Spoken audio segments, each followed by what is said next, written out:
Hello everyone, welcome to our new session of KCC tutorials.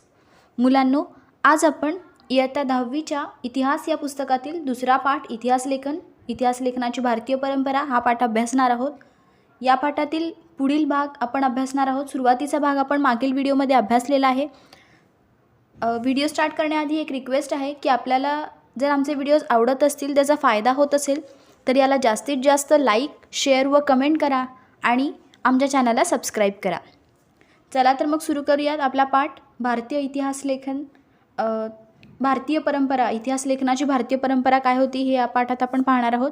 मागील व्हिडिओमध्ये आपण पाहिलं होतं की प्राचीन काळातील इतिहास लेखन कसं होतं, मध्ययुगीन काळातील इतिहास लेखन कसं होतं, त्यानंतर वेगवेगळे जे लिखाण केलं गेलं, मुघल काळातील इतिहास लेखन होतं ते कसं होतं, मराठाकालीन इतिहास लेखन कसं होतं, त्याची साधने कोणती होती, त्यानंतर बखर आपण पाहिली, बखरीचे प्रकार पाहिले.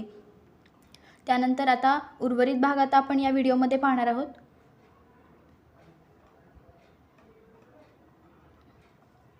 आधुनिक काळातील इतिहास लेखन आणि ब्रिटिश इतिहास काळ हे आता आपण शिकणार आहोत.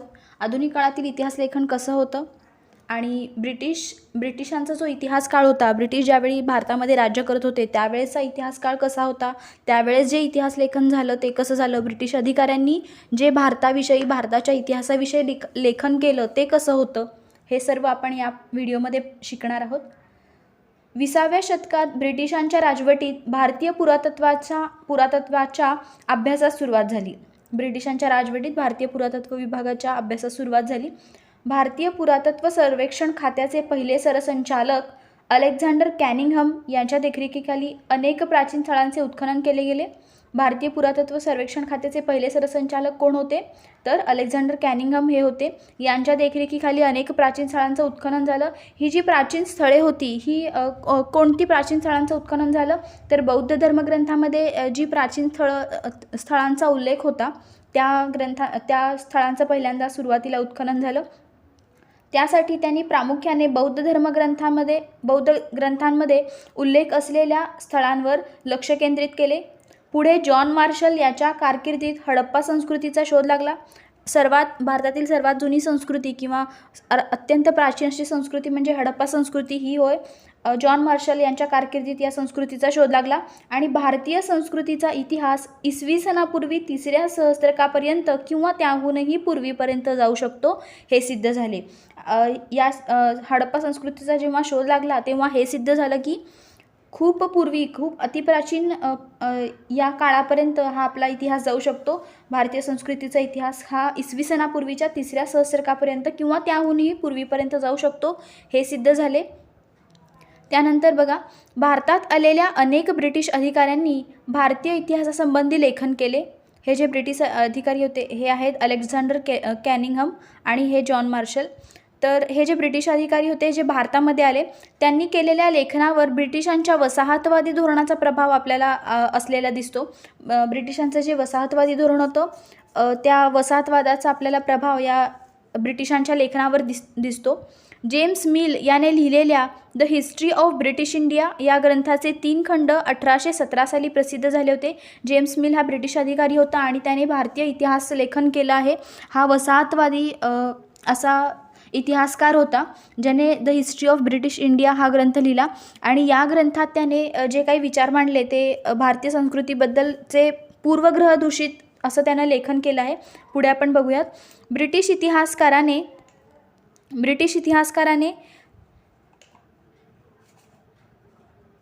भारतीय इतिहासावर लिहिलेला हा पहिला ग्रंथ होता. हा पहिलाच असा ग्रंथ होता जो एखाद्या ब्रिटिश अधिकाऱ्याने, इतिहासकाराने भारताच्या इतिहासावरती लिहिलेला होता.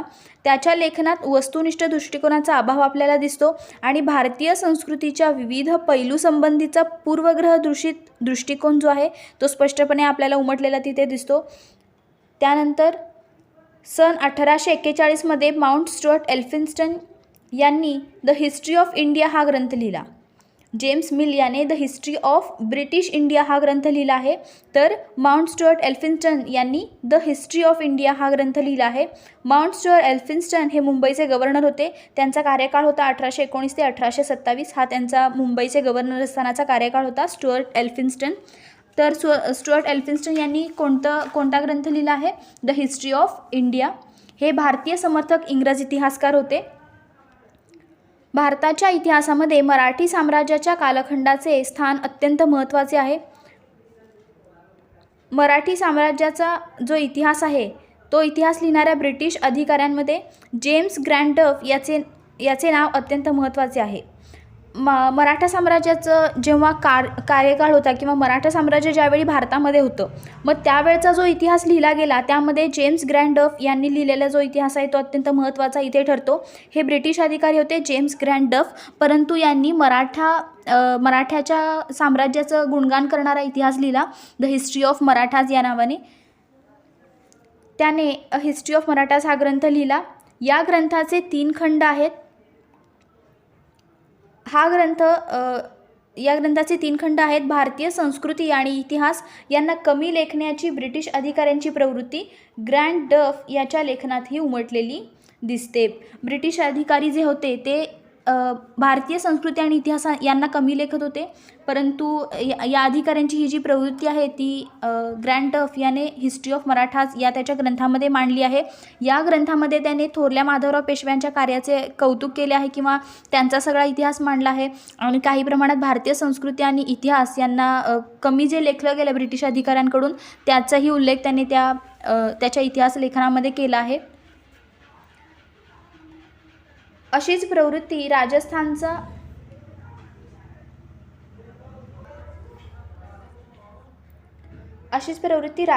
इतिहास लिहिताना कर्नल टॉड सारख्या अधिकाऱ्याच्या लेखनात आपल्याला आढळते. विल्यम विल्सन हंटर याने हिंदुस्थानचा द्विखंडात्मक इतिहास लिहिला आहे. विल्यम विल्सन हंटर याने हिंदुस्थानचा द्विखंडात्मक म्हणजे 2 खंड असलेला असा इतिहास लिहिला आहे. त्यामध्ये त्याची निपक्षपाती वृत्ती दिसते. डफ याच्या इतिहास लेखनाच्या मर्यादा नीलकंठ जनार्दन कीर्तने आणि V. का. राजवाडे यांनी 19व्या शतकात दाखवून दिल्या. त्यानंतर पुढे आपण बघणार आहोत भारतीय इतिहास लेखन विविध तात्विक प्रणाली. भारतीय इतिहास लेखनाच्या ज्या विविध तात्विक प्रणाली होत्या त्या आपण आता पाहणार आहोत.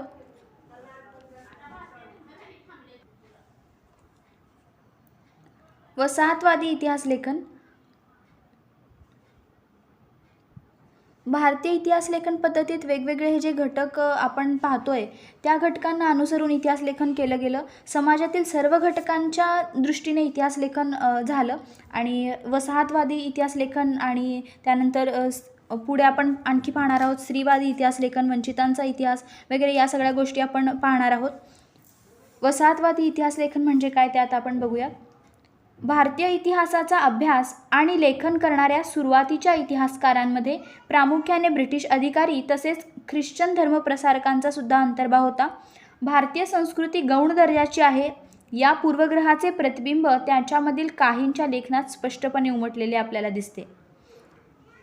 वसाहतवादी ब्रिटिश सत्तेच्या समर्थनासाठी त्यांच्या इतिहास लेखनाचा वापर केला गेला. त्यांनी जे इतिहास लेखन केलं होतं वसाहतवादी इतिहास लेखन त्याचा वापर कशासाठी केला गेला तर ब्रिटिश सत्तेचं समर्थन करण्यासाठी की ही सत्ता ब्रिटिशांची सत्ता चांगली आहे किंवा त्याचं समर्थन करण्यासाठी या इतिहास लेखनाचा वापर केला गेला आणि भारतीय संस्कृती ही गौण दर्जाची आहे असा पूर्वग्रह त्यांच्या लेखनामध्ये आपल्याला दिसून येतो. 1922 ते 1937च्या दरम्यान प्रसिद्ध झालेले केम्ब्रिज हिस्ट्री ऑफ इंडिया या ग्रंथाचे 5 खंड हे या वसाहतवादी इतिहास लेखनाचे ठळक उदाहरण आहे. हा जो वसाहतवादी इतिहास लेखन जे काही केलं गेलं हे मुख्यत्वे ब्रिटिश इतिहासकार आणि धर्मगुरू यांनी केलं होतं आणि या पद्धतीत त्यांनी भारतीय संस्कृती गौण दर्जाची आहे असे समजले आणि पूर्वग्रहदूषित त्यांनी इतिहास लिहिला आहे. साम्राज्यवादी ब्रिटिश सत्तेचं समर्थन त्यांनी या सगळ्या लिखाणामध्ये केलं आहे आणि म्हणूनच त्याला वसाहतवादी इतिहास लेखन का म्हटलं गेलं की ब्रिटिश सत्तेचं समर्थन त्यामध्ये केलं गेलं आहे.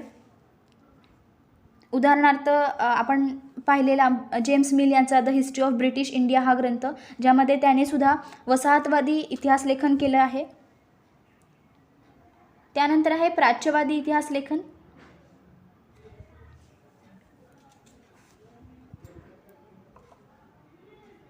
युरोपमधील अभ्यासकांमध्ये पूर्वेकडील संस्कृती आणि देश यांच्याबद्दल कुतूहल जागृत झाले होते. युरोपमधील जे अभ्यासक होते पूर्वेकडील संस्कृती आणि देश म्हणजे आपला जो भारत देश आहे याविषयी त्यांना कुतूहल निर्माण झालं होतं आणि त्याबद्दल आदर कौतुक असलेले काही अभ्यासकसुद्धा त्यांच्यामध्ये होते. त्यांना प्राच्यवादी असे म्हटले जाते. भारतीय संस्कृतीबद्दल ज्यांना आदर होता त्यांना असे जे इतिहासकार आहेत त्यांना प्राच्यवादी इतिहासकार असे म्हटले जाते.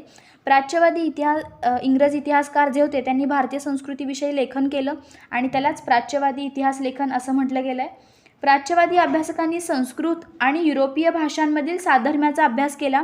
वैदिक वाङ्मय आणि संस्कृत साहित्याचा अभ्यास करण्यावर प्राच्यवादी विद्वानांचा भर होता आणि त्यातूनच या भाषांची जननी असणारी एक प्राचीन इंडो युरोपीय भाषा होती अशी कल्पना मांडली गेली.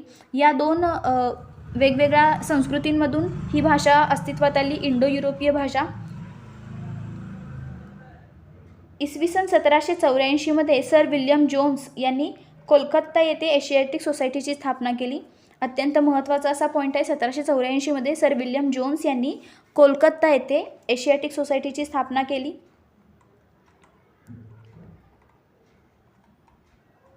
आणि त्याद्वारे प्राचीन भारतीय वाङ्मय आणि इतिहास यांच्या अभ्यासास चालना मिळाली. प्राच्यवादी अभ्यासकांमध्ये फ्रेडरिक मॅक्स म्युलर या जर्मन अभ्यासकाचा प्रामुख्याने उल्लेख करायला हवा. फ्रेडरिक मॅक्स म्युलर यांनी काय कार्य केलं आहे तर त्यांनी हितोपदेश या संस्कृत ग्रंथाचा जर्मन भाषेमध्ये अनुवाद केला आहे. बघूयात आपण. फ्रेडरिक मॅक्स म्युलर या जर्मन अभ्यासकाचा प्रामुख्याने उल्लेख करायला हवा. त्याच्या दृष्टीने संस्कृत भाषा ही इंडो युरोपीय भाषा गटातील अतिप्राचीन शाखा होती. सर्वात प्राचीन अशी शाखा होती संस्कृत भाषा म्हणजे. संस्कृत साहित्यात त्याला विशेष रस होता. हा जरी ब्रिटिश इतिहासकार असला विल्यम जोन्स तरी त्याला संस्कृत साहित्यात विशेष रस होता. त्याने हितोपदेश या संस्कृत ग्रंथाचा जर्मन भाषेमध्ये अनुवाद केला. हितोपदेश याचे लेखक आहेत नारायण पंडित. हा जो ग्रंथ आहे हितोपदेश तो मूळतः संस्कृत या भाषेमध्ये आहे, ज्याचं जर्मन भाषेमध्ये अनुवाद केला गेला फ्रेडरिक मॅक्स म्युलर यांच्याद्वारे. त्यानंतर तसेच the sacred books of east या नावाने 50 खंडसुद्धा संपादित केले गेले. त्यानंतर ऋग्वेदाचे संकलन करण्याचेही काम त्याने केले आहे. ते 6 खंडांमध्ये प्रसिद्ध झाले आहे. ऋग्वेदाचे जे संकलन केलं आहे ते 6 खंडांमध्ये प्रसिद्ध झाले. त्याने ऋग्वेदाचा जर्मन भाषेत अनुवाद केला होता. हा जो फ्रेडरिक मॅक्स म्युलर होता त्याला संस्कृत भाषेमध्ये विशेष रस होता आणि म्हणूनच त्याने मूळतः संस्कृत असलेला हितोपदेश नारायण पंडित यांनी लिहिलेला हा जो हितोपदेश ग्रंथ आहे त्याचा संस्कृतमधून जर्मन भाषेमध्ये अनुवाद केला आणि ऋग्वेदाचं संकलनसुद्धा त्याने केलं. 6 खंड त्याचे प्रसिद्ध झाले. त्यानंतर बघा, अलीकडच्या काळात प्राच्य विद्यावंतांच्या लेखनामागील छुपे साम्राज्यवादी हितसंबंध प्रकाशात आणण्याचे काम एडवर्ड सईद या विद्वानाने केले. त्यानंतर आहे राष्ट्रवादी इतिहास लेखन. आपण वसाहतवादी इतिहास लेखन पाहिलं, त्यानंतर प्राच्यवादी इतिहास लेखन पाहिलं. आता आपण पाहणार आहोत राष्ट्रवादी इतिहास लेखन म्हणजे काय. राष्ट्रवादी इतिहास लेखन म्हणजे काय तर राष्ट्रासंबंधी जे विचार आपले आहेत त्याचं लेखन, त्याबाबतचं लेखन या इतिहास लेखनामध्ये आपल्याला आढळतं. 19व्या-20व्या शतकामध्ये इंग्रजी शिक्षण पद्धतीमध्ये शिकून तयार झालेल्या भारतीय इतिहासकारांच्या लेखनामध्ये भारताच्या प्राचीन वैभवाचा अभिमान आणि भारतीयांची आत्मजाणीव जागृत करण्याकडे असलेला कल दिसतो. म्हणजेच काय, इंग्रजी शिक्षण पद्धतीमध्ये शिकून तयार झालेले जे भारतीय इतिहासकार होते, असे इतिहासकार जे इंग्रजी शिकलेले आहेत, इंग्रजी विषय शिकलेले आहेत आणि त्यांचं जे लेखन आहे त्यांच्या लेखनामध्ये भारताची जी पूर्वीचे प्राचीन संस्कृती होती किंवा जे प्राचीन वैभव होतं त्या गोष्टीचा अभिमान आणि भारतीयांची त्याबद्दल असणारी आत्मजाणीव ह्या गोष्टी जागृत करण्याकडे त्यांचा कल दिसतो आपल्याला. त्यांच्या लेखनास राष्ट्रवादी इतिहास लेखन असे म्हटले जाते. महाराष्ट्रातील राष्ट्रवादी इतिहास लेखनास विष्णुशास्त्री चिपळूणकर यांच्यापासून प्रेरणा मिळाली आणि म्हणूनच विष्णुशास्त्री चिपळूणकर हे जे होते त्यांना असं म्हटलं गेलं की विष्णुशास्त्री चिपळूणकर म्हणजे राष्ट्रवादी इतिहासकार होते.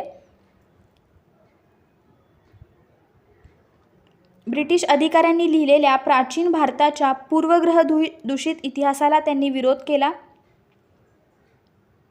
अशा प्रकारे राष्ट्रवादी लेखन करणाऱ्या इतिहासकारांनी भारताच्या इतिहासातील सुवर्णकाळ शोधण्याचा प्रयत्न केला. राष्ट्रवादी इतिहासाशी संबंधित अनेक असे ग्रंथ लिहिले गेले, आपण पुढे पाहणार आहोत. असे करत असताना प्रसंगी ऐतिहासिक वास्तवाची चिकित्सापूर्वक छाननी करण्याकडे दुर्लक्ष केले गेले असा आक्षेपही त्यांच्यावरती घेतला गेला की जे ऐतिहासिक वास्तव आहे त्याचं चिकित्सापूर्वक छाननी केली गेली नाही असा त्यांच्यावर आक्षेप घेतला गेला. परंतु त्यांचं वेगवेगळं जे लिखाण होतं राष्ट्रवादी इतिहास ते चालूच होतं. महादेव गोविंद रानडे, रामकृष्ण गोपाळ भांडारकर, विनायक दामोदर सावरकर, राजेंद्रलाल मिश्र, रमेशचंद्र मुजुमदार, काशीप्रसाद जयस्वाल, राधाकुमुद मुखर्जी, भगवानलाल इंद्रजी, वासुदेव विष्णू मिराशी, अनंत सदाशिव आळतेकर ही काही राष्ट्रवादी इतिहासकारांची नावे उदाहरणादाखल देता येतील. राष्ट्रवादी इतिहास लेखन यांनी केलं आहे.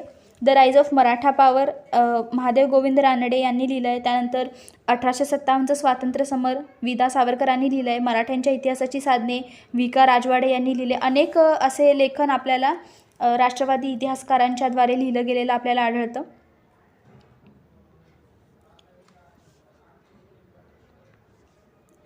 इथंपर्यंतचा भाग आपण या व्हिडिओमध्ये पाहणार आहोत.